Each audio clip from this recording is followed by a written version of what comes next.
Hey everyone, and thanks for tuning into the AFV factory. So this is something that I've been working on and off for probably a couple of years, this E100 Berg Panzer. I'll keep the story behind it as short as possible, so for those that don't really know what I'm doing here with this. I decided that I wanted to build one of these a couple of years ago. I had the chassis left over because I'd used the turret, I believe, and decided that I wanted to do a Berg Panzer or a recovery vehicle type build. So built the hull up, cut out the big square where the turret ring was. This is just fabricated with plastic card and thin wood. It's not balsa, I don't think, but it's that type. And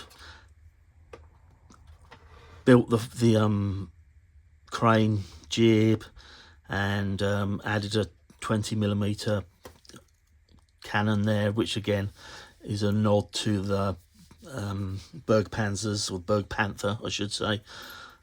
Put a dozer blade on there, or built and added a dozer blade, something to really for pushing stuff off the roads, to clear roads and that type of thing. I wanted the cabling to sort of look authentic but also be fairly easy for me to construct. So the dozer blade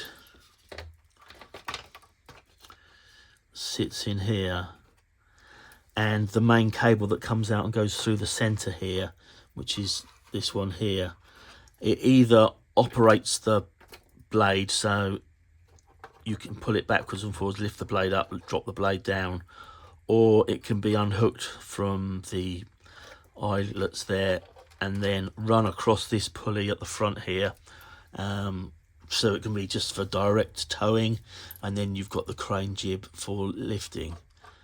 So that's a sort of a quick description of what it is. A lot of scratch building, especially sort of in things like the insides for the cable spools and operating levers, etc. So yeah, always going tickety-boo.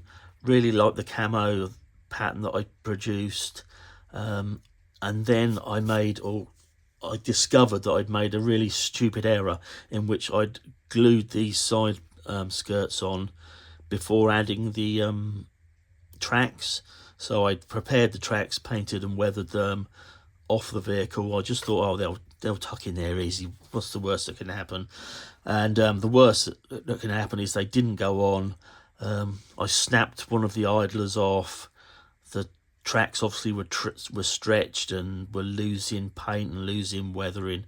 And the biggest thing that got me was I'd been trying my hardest to keep these cables taut so that they looked realistic, and in retrospect I shouldn't have added them until right at the end. But in the process of struggling with these tracks, I've stretched both these and this one. I've managed to unglue it, so I should be able to retension it, and I will have to think of a process that I can do with those.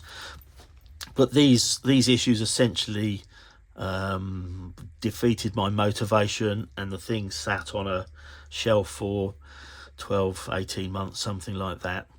And then I thought, oh, I've got to get it finished. And apart from the track debacle, I was really liked what I'd managed to achieve. So I had the idea of putting it on wheels, which is something I haven't done before.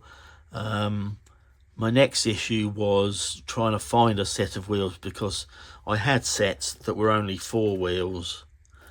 There's 3 here, but you can see there's too much gap. There's not enough wheel per side.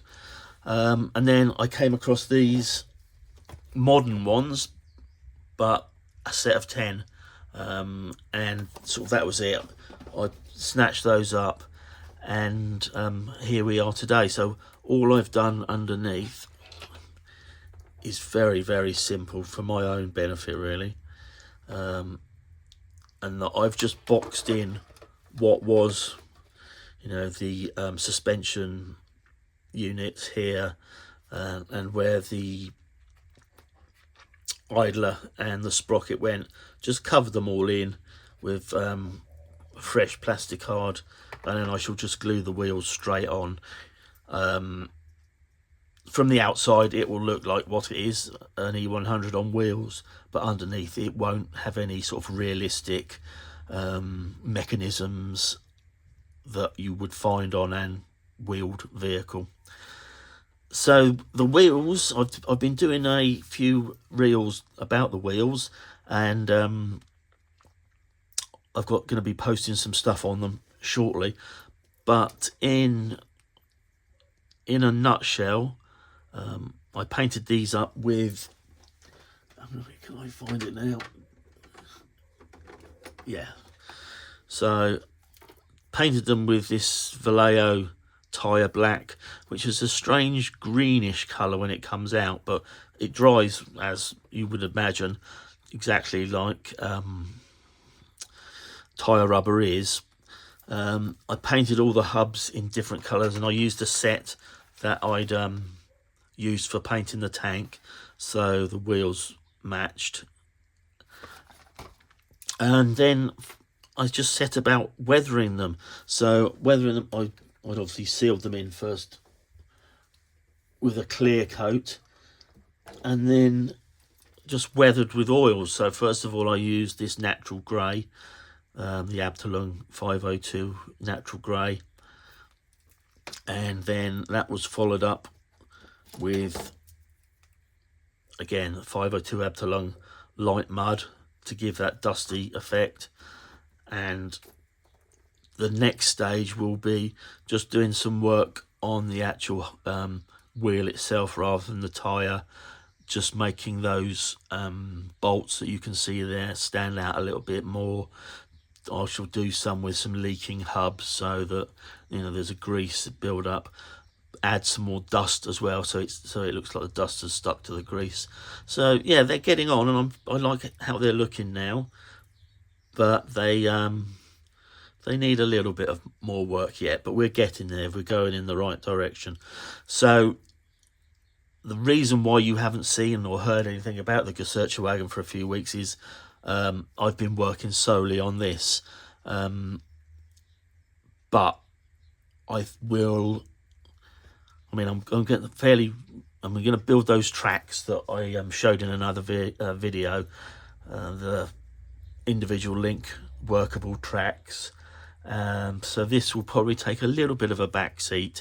I want to get the wheels glued on and it's sitting on its wheels, and then I'll be happy to go back to the Wagon, which was really building up fairly quickly, to be honest. Any of you that have followed my builds of this, you know, it's gone together quickly. There's not an awful lot left building to say, so I don't want it to sit around for too long. It's the model that I wanted for so long. I don't want it gathering dust. I want to sort of get on with it, and there's going to be a lot of painting and a lot of weathering to be done on it. So yeah, so plenty going on, plenty busy, and I think that's about it so far. I will be, as I've said, repeating myself now, but sharing some stuff on those tracks obviously in the coming days, but I have no doubt that they shall be excellent. And I think I'll leave it there rather than keep twittering on. So many thanks for tuning in, and I hope to catch up with you all soon.